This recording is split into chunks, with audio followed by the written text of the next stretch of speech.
How's it going, Scrub Gamers? Welcome back to another video here at Scrub Games, and today we're going over a new deck profile. And this one is for one. I did take the locals last week, but unfortunately, as I wasn't feeling great and kind of didn't get there early enough to kind of get prepared and get set up, I didn't record any of my games. So unfortunately, I didn't have any gameplay to show off for this week from the locals. But we're hopefully feeling a lot better now. So hopefully, I'll get some done, and I may even play Han again for this week. So I'm trying to kind of figure out what other deck I want to play, because I'm trying to play a different deck each week, kind of, especially for this month where we haven't got really anything going on apart from like some store champ, not store champs, store showdowns. That's the one. And I've been trying to think about what else to play, and I might play it again because this was actually a really fun deck and I've really enjoyed it. So I might give it another try so I can get some gameplay in with it as well.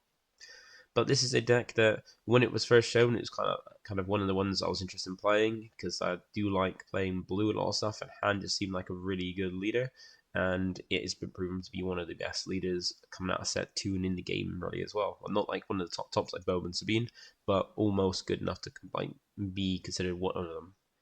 And we're going to go over the list, my list, which is going to be more generic, like, because with some of these lists, it's kind of like the main things, like certain cards always go into them, and there might be like a few tech choices and stuff like that. So just go through it, but this is a absolutely fun deck I would recommend trying out. And remember, if you do want to just skip this video and just check out the deck profile, you can check out the list in Deck Planet in the link below. And yeah, we'll get into it. So remember, before we do, feel free to like, comment, and subscribe. Keeps you updated with my videos as and when they drop, and by clicking the notification bell, you can get alerts to when videos do drop, so you can watch them there and then, or later time that suits you best. So now let's get in with it, and let's start with the leader, because one thing we always want to do is start with the leader, because any deck is really built around the leader, what it does, like you choose your leader specifically for its effect and what it wants to do, and also for the aspects as well. So for Han, he is one of the aggression heroism, so red-white leaders, and his effect is all about playing things out a little bit cheaper than they actually are, so you can play things out a turn earlier thanks to his effect. Because it's the same on both sides, just when he's in the leader area, and it requires you to tap him to do it, and when he's in the ground arena, so when he's deployed, he does the same thing, doesn't need to tap himself, and can do it more often because of that fact, but then you're not always going to do it as often, getting so many out. Because the effect is essentially on both sides to play a unit from your hand.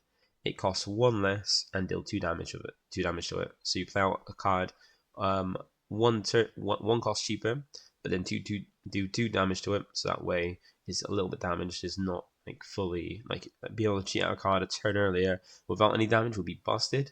But do 2 damage kind of like rectifies that and makes it like a little bit more fair.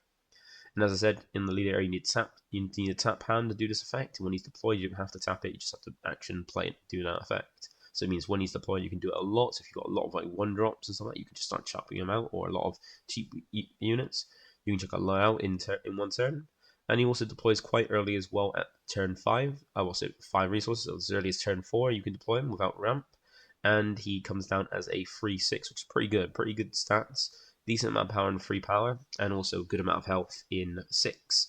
So pretty good leader, and he provides you with all the aggression and heroic cards thanks to his aspects without applying the aspect penalty.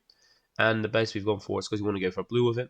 I've gone for Dagobah Swamp because I just do like my swampy base, and also the only rare base we got currently without set 3 being mentioned is just the security complex. And well, it could be useful. You kind of want to have as much health as possible, because security complex doesn't like its effect to give a shield to a non-leader card can be useful, but it doesn't feel as much worth compared to like how the meta is with like Sabine being one of the top decks. It doesn't feel worth going over a 25 health base when you want to keep as much health as possible so you can stay in the game. So once you get in the late game and start healing and stuff like that, it becomes a very hard time to kill you, because Han's top end is very, very powerful when it comes to blue. So that's our combination of leader and base. We've got our aspects as aggression, heroic, and vigilance. So we got red, white, and blue to have access to without incurring the aspect penalty. And there's no card, I think, in the deck that isn't those aspects, so they all will be the cost of them. And we've got a good amount of like you can always smuggle things in as well, because we've got some nice smuggle cards too. So let's start off. With our turn 1 plays, like things we can play turn 1. So we've got our 2 costs being Green Squadron, A-Wing, and Sabine. So these ones you can play turn 1 without using Hand's effect, so without putting damage on them, or play a little bit cheaper, being costing as playing as 1 drops, but taking 2 damage and making sure they survive. So these are quite nice to go with the effects, right? But just nice to play turn 1 if you get both in each arena a unit that can swing 3 damage, because you've got Grease Squadron A-Wing here that can swing, and when it does attack it gains raid 2, so it swings for 3 power, but it's only got 1 when it's been defending. And then same with Sabine, it swings for 2, but it's got an effect where on attack you can deal 1 damage to either the card you're attacking into or your opponent's base. So you can either swing into a unit and do 3 damage, being 2 for speed and 1 from her effect, or 2 to it and then 1 to the base, or swing to the base for 3 damage. And you've got a nice little extra effect where if you have at least 3 aspects among your ever-friendly units, she can't be attacked. So if you've got the other 3 aspects being aggression, heroic, and vigilance all across other units, you can go ahead and basically protect Sabine by not allowing her to not be attacked. So these are just the two cards we've got that you can play out to earn 1 without the aspect penalty. Well, not the aspect penalty, sorry, without the without using Hand's effect. But you can make it cheaper if you want to, but it's not really much value in doing that for the turn 1. And there are some cards that normally would be for any other deck you could only play turn 2 and onwards, but in this deck you can play turn 1. So we've got Concord Dawn Interceptors being one of them. So this is one you can play turn 1 by using Hand's effect, playing out costing 1 less, so basically being a 2 cost, but then taking 2 damage. But it's not that bad since he has since it has 4 health, it'd just be a 1/2 then. But then has Sentinel if you want to protect you in the space arena, which is very nice, very helpful against those decks. Like any deck that wants to go very aggressive, but then check in the space arena, because there are some decks now that want to just go in space. So this helps there, because when it is defending, it also gets 2 power. So it was only hit for 1 when it attacks. When it's being attacked into, which was with Sentinel is a lot of the time, then it does a lot more back, so it fights back a little bit harder than when it's just attacking normally. I'm going to skip this one because I remember this one is a just purely turn 2 card, because you can't cheat in. If you do, you're just going to die. But we got 3 Yoda as well, so Yoda's a really nice one. Same with Concord on Interceptors. You play it earlier turn 1, it becomes a 2/2 because you got 2 damage to it. But it's great because not only does it provide you restore 2, so whenever it attacks, it heals 2 from your base, but you can keep that longevity, keeping the game, healing your base, keep the damage low. But also, if they do take it out, which it'd be easier for them to, because it's now got 2 damage from being played off Hand's effect, it then, when defeated, allows you to choose any number of players, and then each player, well, draws a card that you choose. So you normally just use it to choose yourself, and then basically draw a card. So pretty nice there in that if Yoda does get defeated, you then replace itself. So like Yoda's fantastic in that aspect, that it will just basically in any case replace itself in hand. Because remember, but both of you being players, you can choose yourself and not your opponent, so you draw a card, and also it's a force unit, which is relevant for a card we'll see later in the deck as well. And then we've also got Cassian Andor, so this is a nice one. This is one you can either play in using Hand's effects, it comes down as a 3/3 because it takes 2 damage, and play it as early as turn 1. Or it's one you can just resource and then smuggle out later, because it's got a bit more benefit when you smuggle it in, because if you do smuggle it in, the cost is 5 and requires red and heroic, which your leader is, so you got that. But then when you play it using smuggle, it comes in ready, so you can attack straight away. So it's a nice way to end the games later on, or when you put some damage and get them low and they think, oh, okay, all the cards they had on board have already attacked now. You can't play anything else ready. You can just basically smuggle this in, comes in ready, swing for the last bit of damage, or even just apply pressure early. But if you don't want to play anything in hand or don't have anything in hand, you can then go ahead and smuggle this out to then start putting in damage as well as put more things on board, because having a 3/5 is pretty good stats for a free cost. So we have 3 copies of those. And then the last one we've got is 1 copy of tech, just to give access to more, like give more options to your to your options of playing, because while he's like pretty nice out, you can play him as early as turn 1 as well and start smuggling in some cards, but it's not really worth playing off effects. You want to keep him alive, so you normally want to play him turn 2 onwards to kind of keep it out. But he's also a card you can, like just Cassian, you can resource and then have it to smuggle out later, because he smuggles for 4 as long as you got heroic, which we do. And he's a 2/5, which is pretty decent stats, and then allows you to have all your resources as smuggle options. And when you get into when you get really late into the game and you're kind of grinding out and you've got loads of resources, tech can help you play some of those big things as well from your resources, which is very, very handy. So those are all the cards you can play as early as turn 1 with Grease Squadron A-Wing and Sabine Wren being ones you play turn 1 without Hand's effect, and the rest here you can play with Hand's effect. But then going into the second turn, so turn 2, you can play out 2 copies of Vigilance Protectors. I find having Sentinels is quite handy just to protect some of your cards, because you might want to play like Yoda turn 1. They kind of keep it about, so you can play Vintage Protectors to make sure they have to go for him. And the nice thing about the Vintage Protectors is while it can't be brought out by Han, and you might be thinking, why can't it? Because surely, I think I've seen people or heard people say about you can play it out and then have the shield and then pop the shield to 2 damage from Han, but that's not the case, because the shielded happens when it's played, whereas you need to finish resolving Han's effect. So if you use Han's effect to play Vigil Protectors, you'll play out the card, do the 2 damage, and before shielded resolves, Vigil Protector will die because it has taken 2 damage. So even it probably gains shield after that, and then be defeated because it's taken 2 damage. The shield won't trigger before you resolve Han's effect fully, so do be careful of that. But Vigil Protector is nice because it's not only a Sentinel, but it comes down as a shielded one. So you can bring it out, have it as a Sentinel, have it shielded, so it's going to have to take 2 attacks to get rid of it, which could be more than enough to allow you to keep hold of your board, like things you got on board, which is really cool. And even do some nice little bits of damage back, because it at least has 2 power to go along with its 2 health.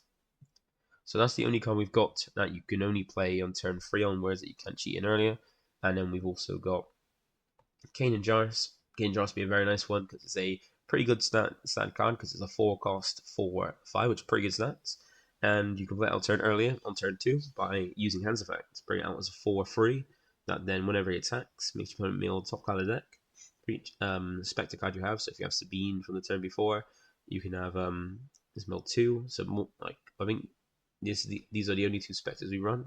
So you won't be milling more than 2, but still milling 1 card from your opponent's deck, kind of removing some of their options by milling the cards, and then healing yourself. You're up to like between 1 or 2 health, depending on how many aspects you are on the card you mill. So if you hit one with 1 aspect, you heal 1. If you hit a card with 2 aspects, you heal 2, which is quite nice. So nice little extra bit of healing. And that's the nice thing about Han, is that you bring out these pretty cool units, bring out cheaper than when you normally have to come out a turn later. You bring them a turn earlier. And some of them have like heal to keep you around, so you can keep dropping these big threats, and the opponent has to not only deal with the things you're bringing out, but also have to deal more damage than they should do because you're healing. Next we have Kato Sobi in the ever 4 drop we play, and this is a really nice one because of the fact that it's just, there's no downside to it, because it's a 4 cost 4/4, so a little bit less health than Kaden, but it's got a really annoying effect because not only is it a 4 cost 4/4, but you can bring it on turn 2, being a 4/2. It's also got Overwhelm, so if you do control board and go for things like try to control your opponent's board and end up going through trying to basically just manage the board, you're not only piercing through it, doing any excess damage to your opponent's base, but also she's got a nice little when defeated, allowing you to, for each opponent, choose either to deal 3 damage to their base, or make that player discard a card from hand, so you can go for a little bit of hand control, which is a nice little option, or do more damage to base, depends if you want to go more aggressive towards the base, or go for more control, like reducing the options in their hand. And that's the nice thing about this combination as well, in this version of hand, is that you can go for a nice option of hand control with it, and you've got a fair few options to do so. So you've got 4 copies of Kato Zo, because while most of these cards are unique, like a majority of them are like the ships and the Vigil Protectors, they're unique, so you can control at a time, but then since they're going to be damaged, you're only going to be using the control board, crashing them, and then playing out a new one, which is fine.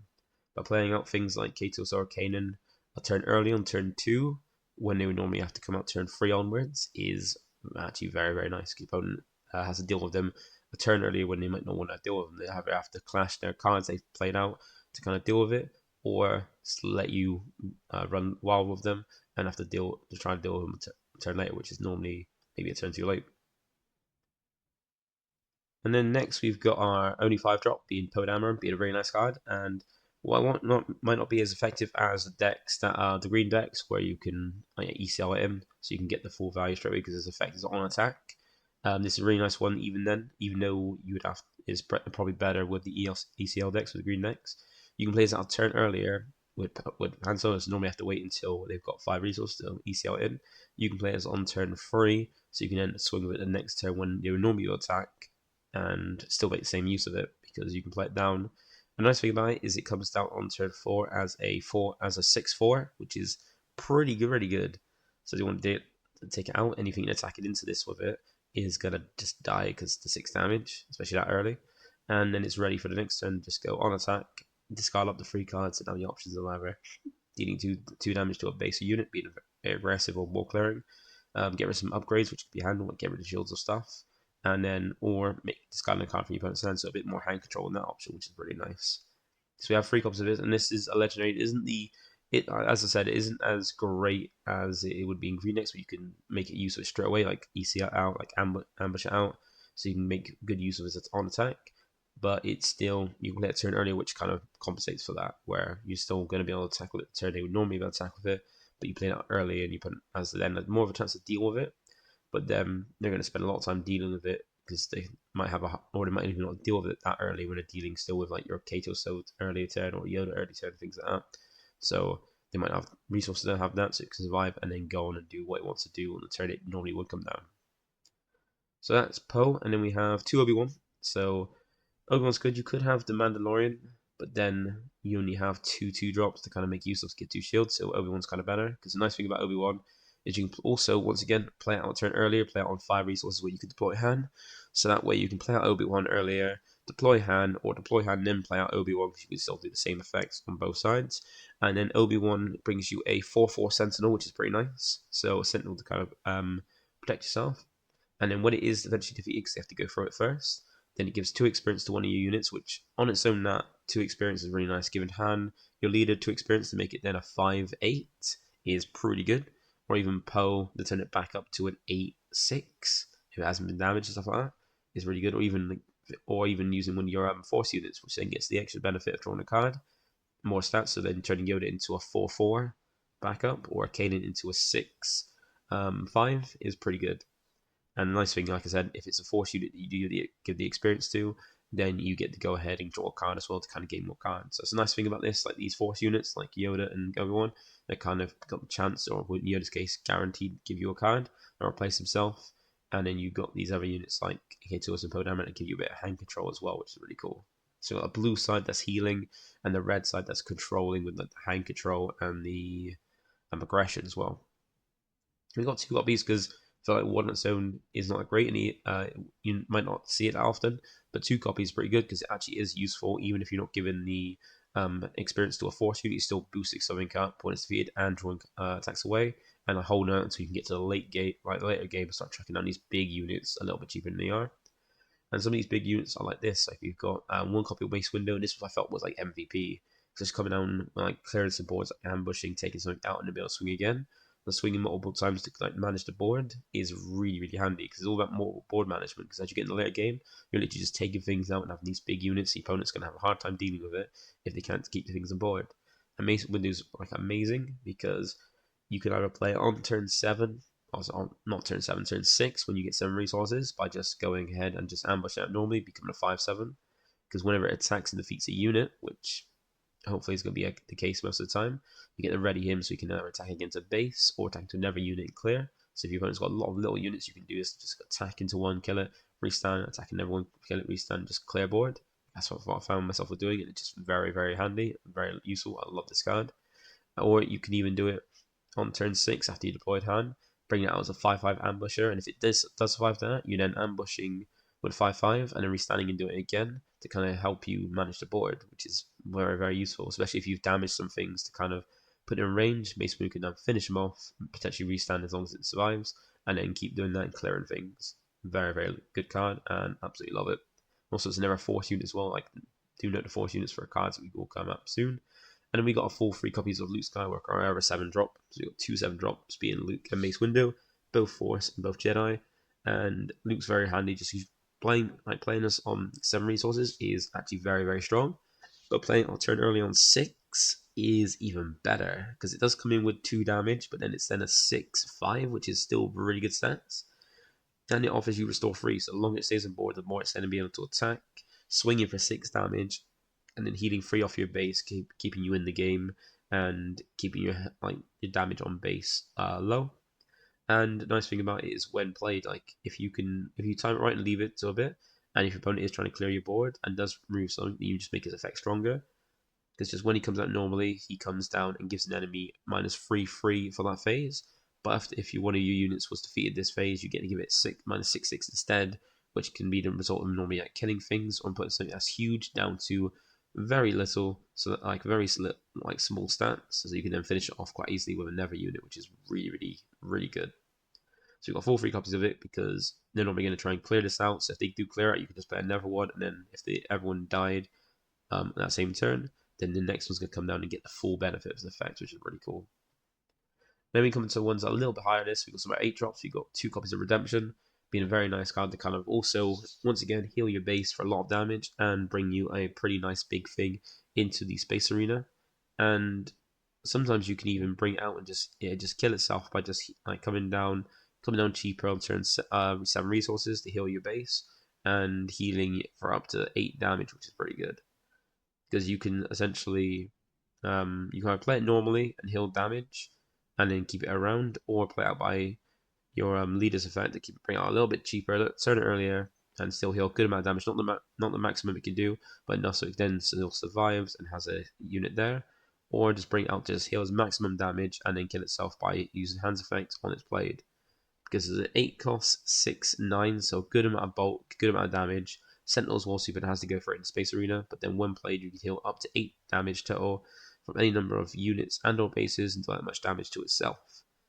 So the nice thing about it is you can use it to heal damage off your units that have been brought in by Han and damage themselves, like healing the 2 damage Luke's taken off Luke, or just even heal heal all the damage off a base to keep the damage low on it, or all the damage for a unit to keep it around. So like say your Luke's close to dying where it's got like 1 health left, you can heal 6 damage off it, so that way it's healed up. And if you played it by Hands effect, then it's just healed just that 6 damage. The 2 damage from Blade of Hand, he's got 1 left to survive and stay there as a good unit in space.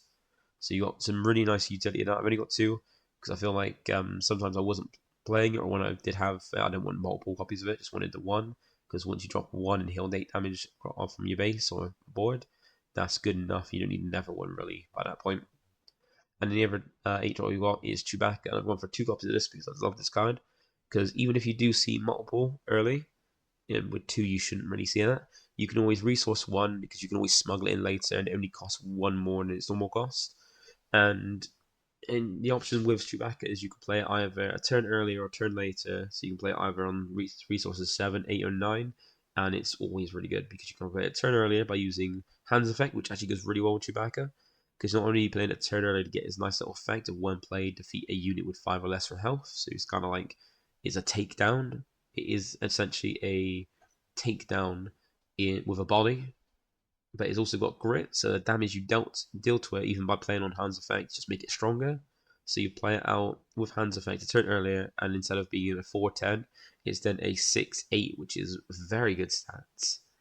And it's also got Smuggle as well, so you can either play it turn earlier, making it stronger, using Hands effect, play it out earlier. You can play it for its cost of 8 resources to come down, break something, and then just be a 4-10 that just gets stronger. Or you can smuggle it out later on at 9 resources, not lose anything for your hand, and bring it out still, and got options. So he's a nice one to resource because the smuggle cost is 9, but requires an aggression aspect and a heroic, and thanks to Han being a aggression leader, you got that covered. So you can either smuggle it on 9, play it normally for 8, or play it out turn early on 7 with Han, which is very good versatility, and it's a very good unit because it's going to come out, remove something, be this big thing on board. If they don't deal with it, it's going to swing, and if you do use it to clear board as well, you just make it stronger, so you is like forced to deal with it at some point.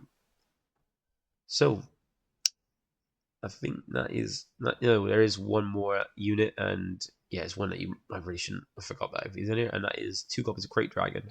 So we've got 2 rather than 3. Like, it is a very strong card, but it's one of those cards that is very costly. You have to wait until later in the game, and since we don't have any ramp, we're not pushing that to come out earlier. We have to wait until we get to that point, but you can play it earlier thanks to hand, so you can play it down on 8 resources at the earliest, which is really good. Still very good. And it comes down then using Hands effect as a 10-8, and it's very strong because this is a beast, because it's a 9 cost 10-10 with overwhelm. So if you do clear board, you are pushing damage, any excess damage to your opponent's base through a unit. And while it's down, if your opponent plays any card whatsoever, any card, then you can deal damage to either that equal to that card's cost, so the cost of the card they played, to their base, or to one of their ground units. So the nice thing about this, if you get them within range where literally like they play one card and they kill themselves. That's a nice thing. Just getting a nice thing about this card is you can bring this out after you've done enough damage. Where if they play a card, you can just do the damage to base, and next turn swing with this and do 10 damage to finish them off. So you got to be careful what they're playing, and that's nice thing about this deck is when you get to late game like this, dropping things like Luke, Chewbacca, and then Crate Dragon. Your opponent's gonna have to deal with them, and if they haven't dealt with them before, and then you drop Crate Dragon, they're gonna have a harder time because they have to deal with Crate Dragon. And if they don't, they have to then, if they want to deal with the rest of the cards, Crate Dragon's doing damage when they try to deal with it, and it's making it so it's a guaranteed win one game for you. So that's great there. So like I feel this is like out of the like legendaries, we've got quite a fair few legendaries. We've got the free Poe, the one Mace Window, 3 Luke Skywalker, and 2 Crate Dragon. And I say out of them, the like Luke Skywalker, Crate Dragon are the required ones. Poe is basically more just like just a good card. It isn't needed, but I feel like Luke is a needed card for late game, just how strong it is, and Crate Dragon is a needed one because just when the top end is just really good. But then Poe is more like in this deck is more like a big beat stick, like a good stats as cost kind of card. So if you can't get Poe, you can try and put in other cards that aren't near enough, like useful cards, or you maybe put an extra Obi-Wan in, or some cards. But I feel like Luke Skywalker and Crate Dragon can't be replaced. Mace Windu can be, such as something else. But I say like Luke Skywalker and Crate Dragon are like the required legendaries for this deck. So then we go into the non-units. We don't just play units. We do play some events as well. So the events we have are Force Throw. So this is why I said about the Force units are something you need to kind of keep an eye on, because we've got a fair few. We've got Yoda.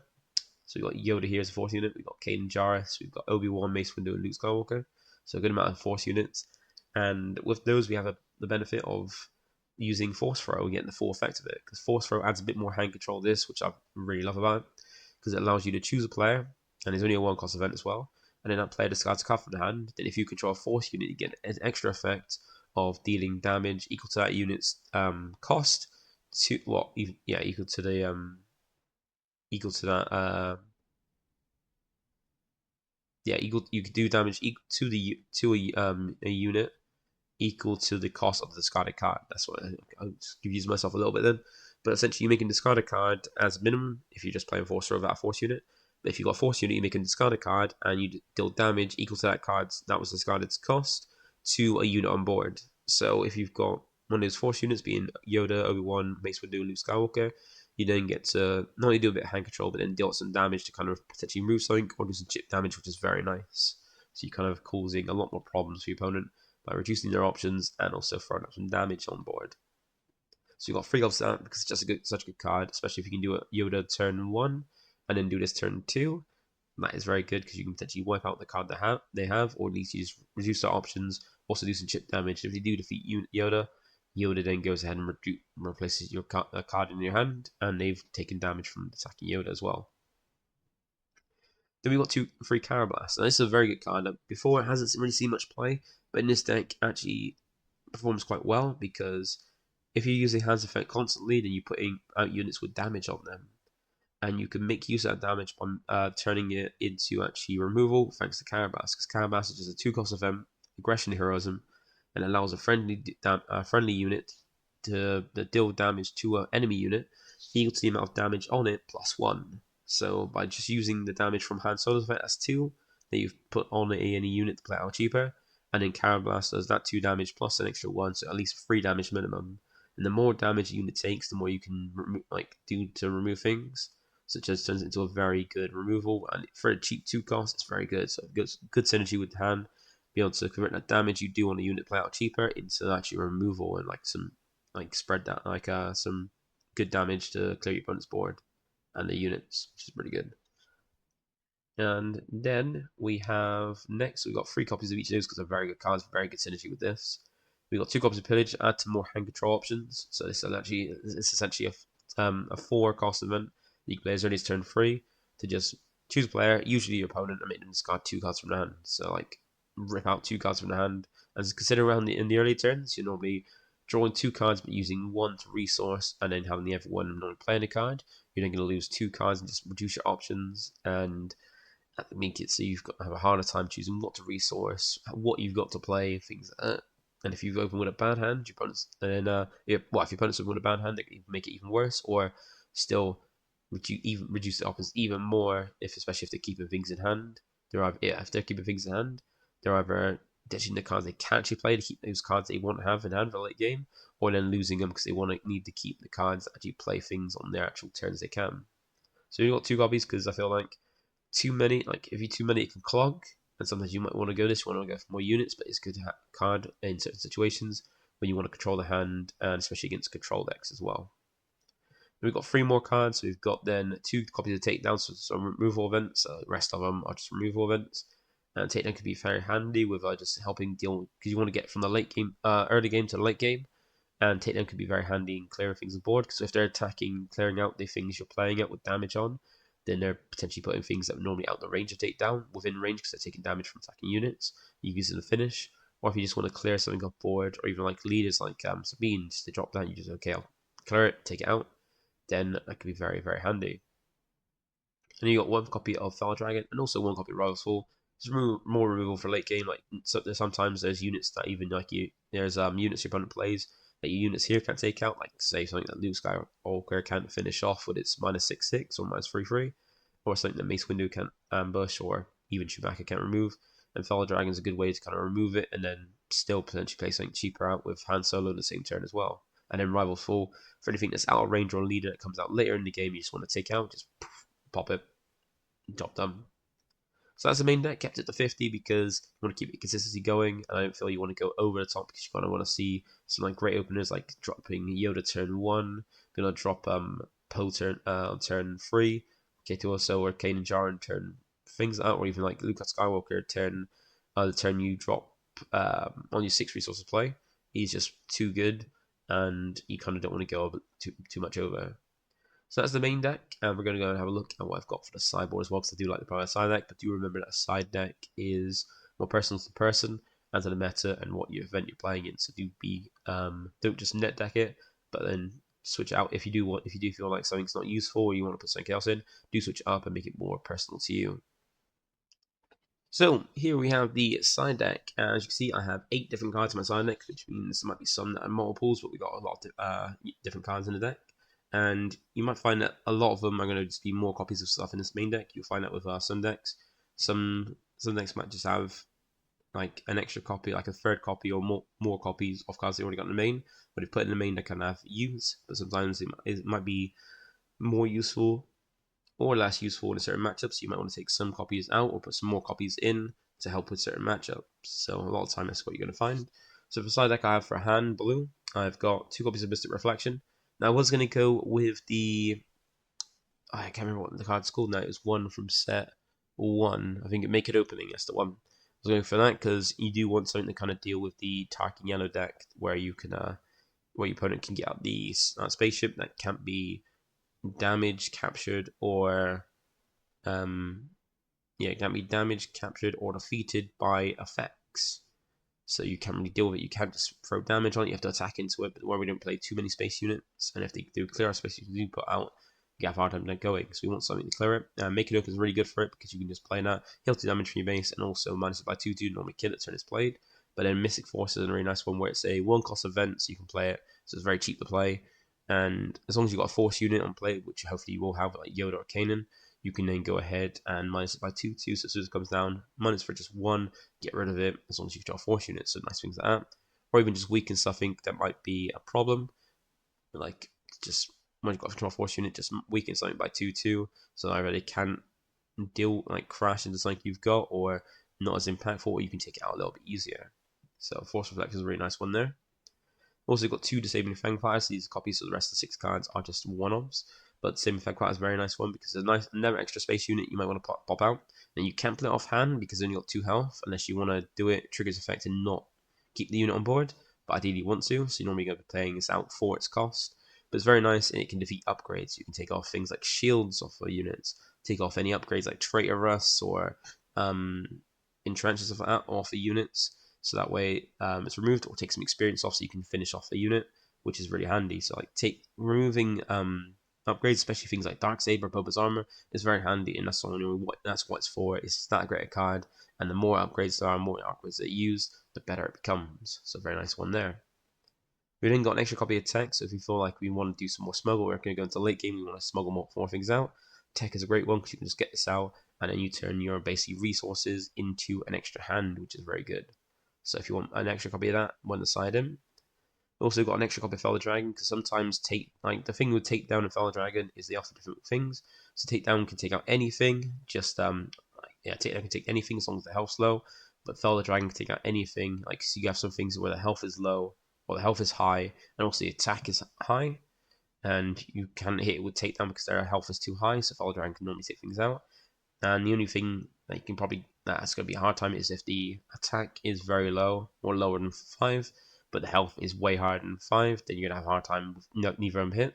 That's why we've got we've also got Pillage as well, but yeah, take that Fel Dragon. If you feel like your opponent's got more bigger things, you might want to put in more copies of this than Takedown, so you can kind of take out the bigger things that Takedown kind of hit. Then we've got an extra copy of Pillage if you want to go more for hand control, so more control, like against more control decks or late game decks. You want to have more control of their hand, you can use Pillage to kind of basically just like make it so they've got less options. So it's going to be more handy for a hand control. We'll sit the hand control route against control decks. So an extra copy of that on the side. We've also got the extra copy of Rival's Fall, which is like what we said. There might be cards that say Follow Dragon and Takedown don't hit. So you've got the option of adding extra Fel, extra Rival's Fall, depending on what you need. Because when you have removal in terms of some of your units as well, and just attacking into them, sometimes you might have out the way, or your opponent might drop Boba with the armor, and you don't have your Fang Fire, but you might have like Rival's Fall, just basically instant kill it, kind of things like that. And then for some units and other stuff, we've got an extra copy of Redemption. So if you feel like you do need more of these, because this healing 8 is healing a lot of damage, but if you can chuck it out, just keep chucking it out cheaper. Even if you don't get the unit just healing and then putting a space unit in, just crash, do some damage, and then replace it with a new Redemption. Keep healing because this heals quite a lot, and it's kind of worth it in the later game to make sure you're keeping the damage low while controlling board, but also because there's also Sentinel as well, so you can chuck it down, heal damage from base, and have a Sentinel in the space where your opponent has to deal with.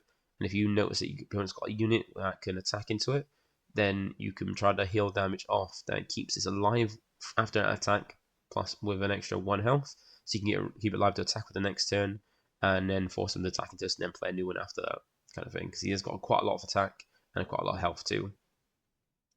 The last card in the side deck is one copy of it Entrenched.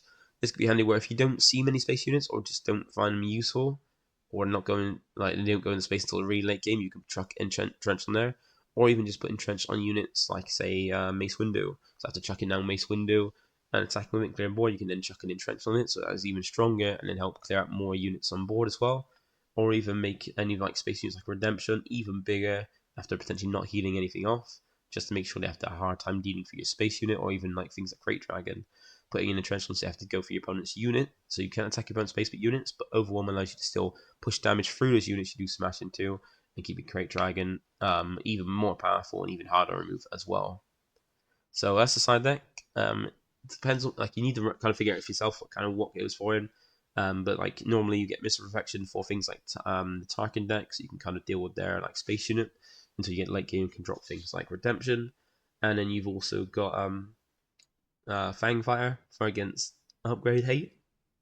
So your opponent's a deck that's constantly putting shields on, or have things like Dark Saber, or was it Dark Saber or Boba's armor, or traitors, things like that. Just any upgrades you can put that in to kind of take them off. Tech, if you feel like you're gonna need, if going quite in the late game, you can have more of more smuggle options, so you can smuggle itself out, or have more options to smuggle out and make use of more of your resources as your hand. And then Fellow Dragon Rival's Fall for extra removal if you feel like take down and you need more copies of them in your deck. Pillage for against control, so you can deal a bit more hand control to kind of limit their options and make it easier for when you get to late game that you can kind of overwhelm them. And then you got an extra copy of Redemption if you feel like you need it, space to get more healing for against certain decks that can go into the mid range. And then Trench for if you feel you need to have something to kind of stop from space if you're struggling to go for space, or even power ups on your units so that way you can help manage board a little bit easier. Because Entrench is really nice where I can't attack base, it still has that benefit of that restriction can be a good benefit where you can then start attacking the units and then power yourself up to kind of help deal with board if you need the board manage as well. I would like to try this keep main decked, but sometimes it kind of outweighs some of the other cards that could be more useful, and it's a nice one you can always side it anyway. So that is it for the deck. So if you have any comments or any suggestions, feel free to comment down below.